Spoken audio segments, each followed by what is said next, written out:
how many of our bloggers, or the ones that use the YouTube social media platform, are able to monetize?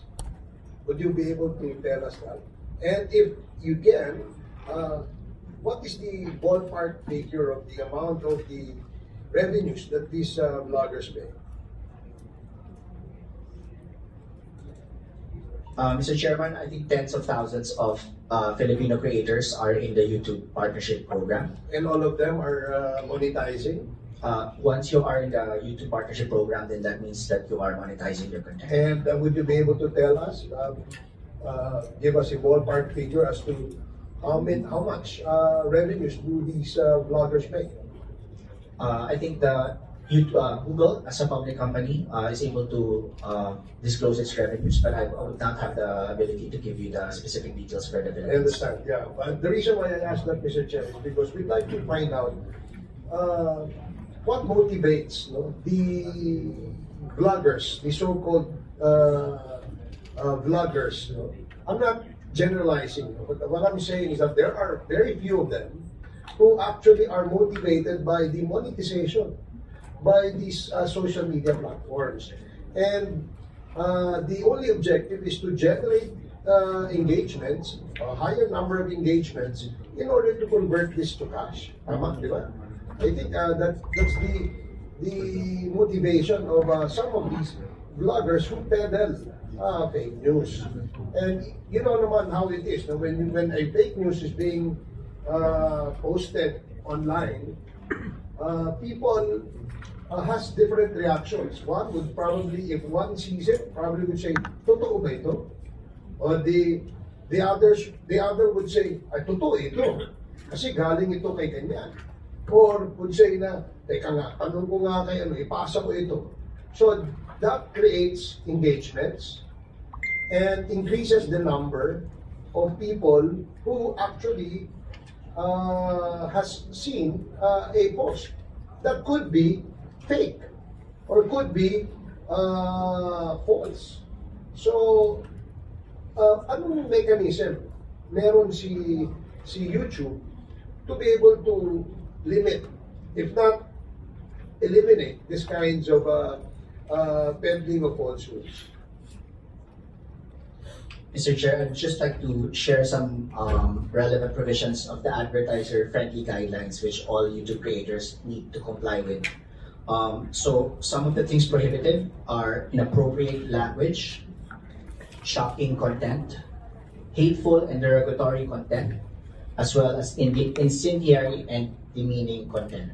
Does YouTube recognize vulgar languages? Or let's say yung pagmumura? Does YouTube consider this as obscene, vulgar, therefore gives them the right to take it down?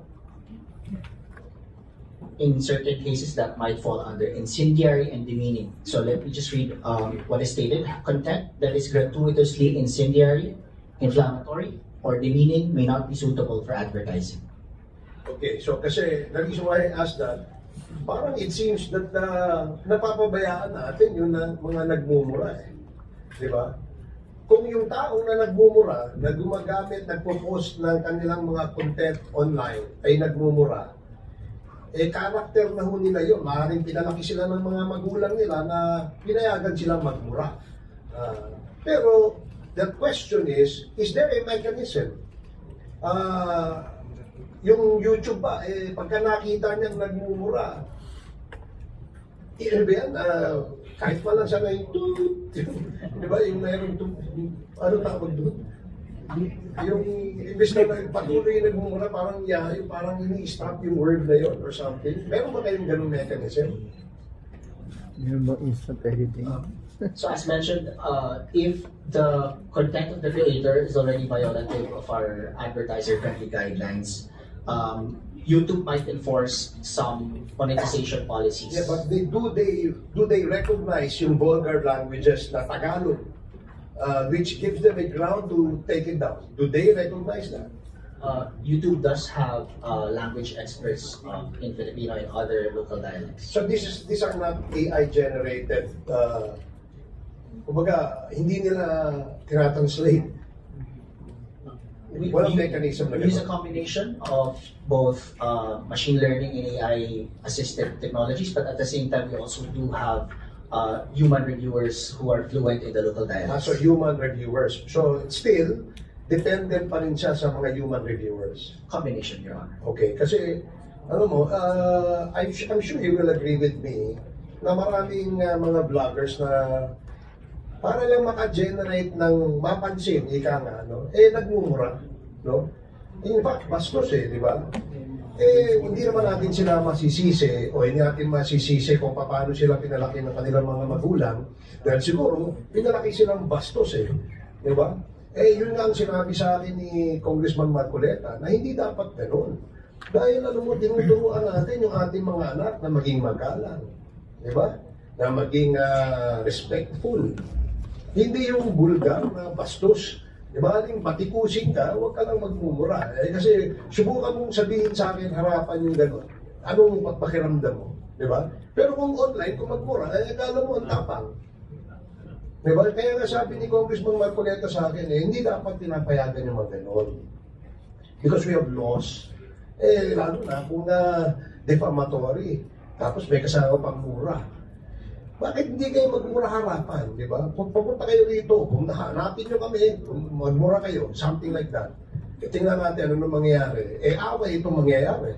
Kung magharap-harapan kayo, tagmumurahan kayo, di ba? Alam mo naman, hindi naman normal yung gano'n. Ngayon, because of the advent of social media, people like perhaps maybe expressing their dissent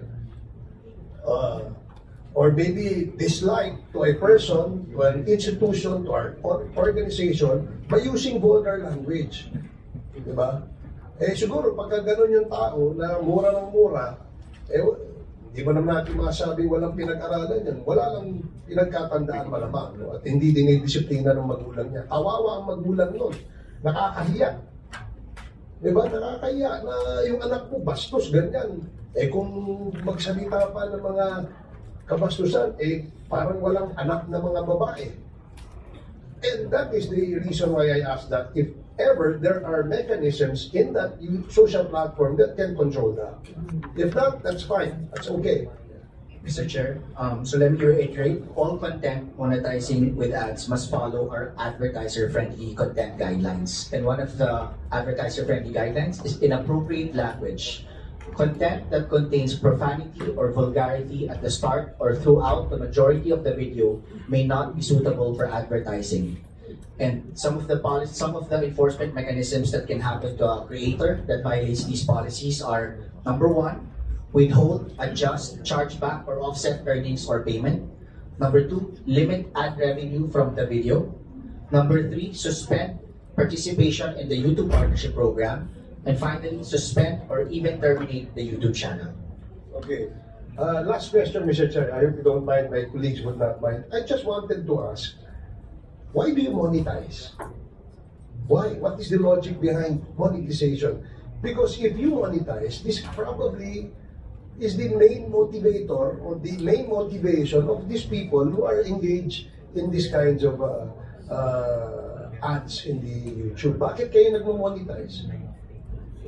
Mr. Chair, monetization through advertising is what pays for the service. So the ability for YouTube to be able to provide a free service to billions of people all around the world is supported by advertising. So basically, it's advertising. That's correct. So commercial. Tama?